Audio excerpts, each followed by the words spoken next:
everyone, welcome to the post-game show. As always, my name is Jay, and that was an interesting game. In the end, it was, you have 5 seconds to walk away. Don't ruin it if you haven't seen it. Go watch it before. Whoa.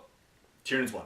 It was a Tyranid victory, which I know what you're saying is the stereotypical, the predictable outcome, but I honestly thought that the Orcs, under the leadership of Godskull, had a chance today. It was because certain rolls just went against the Orcs. The Tyranids rolled so many instant death rolls on the Orcs. The Orcs failed some imperative leadership tests, and in the end, that's what caused it.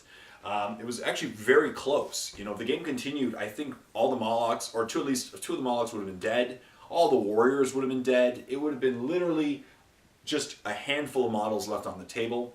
And in the end, it was a close game, but it was a Tyranid victory. The MVP for the Tyranids is probably the Hive Tyrant with wings, because he just flew around the battlefield the entire time picking off stuff. His rolls were insanely good, and the Orc armor saves against them were insanely bad, so he just killed so many things. On top of that, he gave himself Catalyst throughout the entire game. It's like Scream really didn't do much, but he had a lot of fun just killing stuff on the table. And besides that, he was pretty much the MVP. The Warriors did really well too. They slaughtered the first squad of Knob-Bikers because so many 6s were rolled.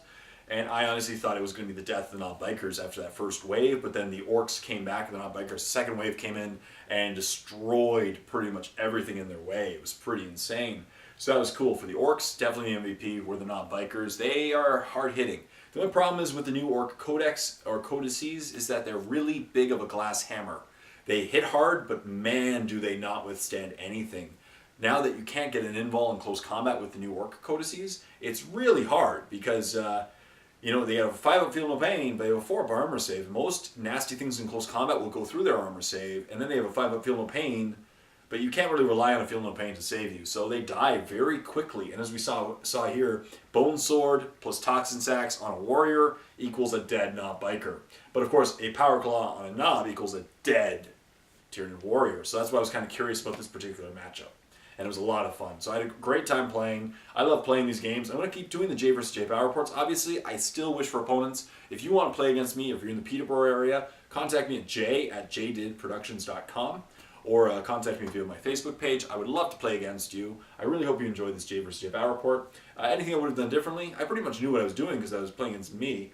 But the Orcs maybe could have held back a little bit more, but I really wanted I think the Orcs' best idea was to get in the deployment zone quickly, because if they held back and the Molochs came in, the Molochs would have just jumped on them and eaten them to shreds. So they needed to get in close combat, needed to eat apart the Warriors, plus on top of that, the Warriors had objectives secured. So for the Knob-Bikers to truly contest an objective, they had to kill the Warriors, and then it gave them the ability to score or contest an objective.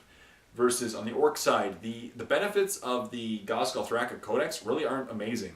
If you fail a leadership check with the new Orcs, you are in trouble, especially with the +2. Basically meant that if you're above 10, you're okay, but if you're lower than 10, you are just running away.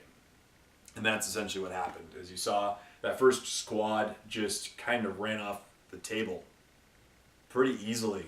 And then, of course, the Hive Tyrant then finished them off with a bunch of Devourer shots.